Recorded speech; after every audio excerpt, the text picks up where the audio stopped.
a little theatrics, so to aid my procrastination a little bit more than usual, I decided to think a little provocatively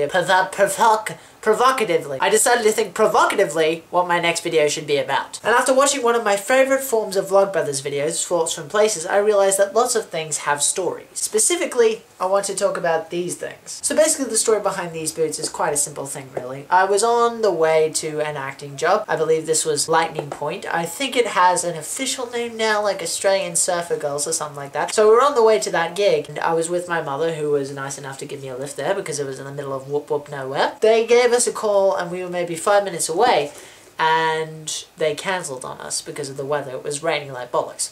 So we decided to go shopping instead. She got me a couple of clothes and she got me these. Now these, as you can see, are very well worn boots, and there's reasons for that. Effectively, these boots have been worn quite a few times. They were originally bought because they look very similar to the 11th Doctor's boots. Yes, I'm that much of a geek. And I thought they looked really cool, so I wore them everywhere, blah blah blah. And then these little puppies had the most well-wearing adventure ever. I'm talking like a young boy in a native tribe becomes a man kind of story. Like, these things really came through for me. So basically I was on set for another film. This was a horror. The basic idea was that we were going to rise a demon from the netherworld because we hated this guy and we were goths, and that was how we got stuff done. We got revenge by summoning a demon, and the demon, you know, pretty much makes us pay for our mistake and kills our asses. So, you know, lesson learned. Kind of. We're dead. So we learned for 2 seconds before we died. So you learnt fast.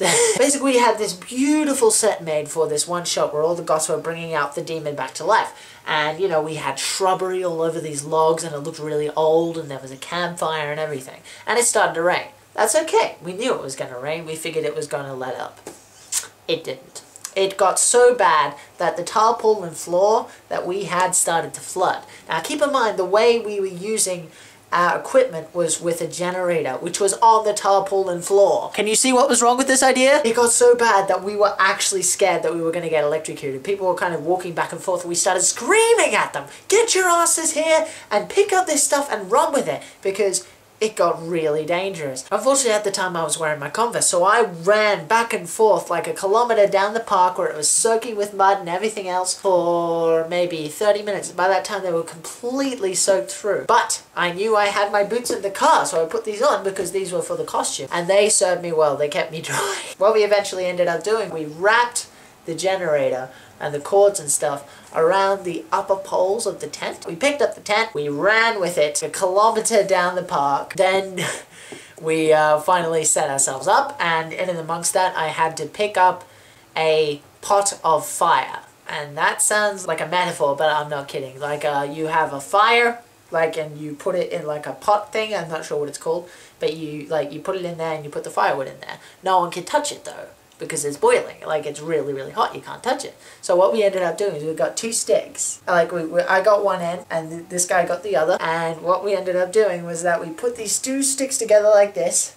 So my hands are where the sticks are and the pot's in the middle, and we use this kind of wedging device. So it was like chopsticks, but much bigger and much more dangerous. And Jay, the director, accidentally got his foot touched by the fire, and he hurt a lot. He was like, so it hurt. But basically, I just wanted to show off what a story ordinary objects can have. And if you happen to have an ordinary object lying around the place that might have a long and fabled story to it, go and tell me it. I'll be interested to hear. These boots have served me well, and I look forward to more adventures we have with them. I should probably get back to work now. Bye!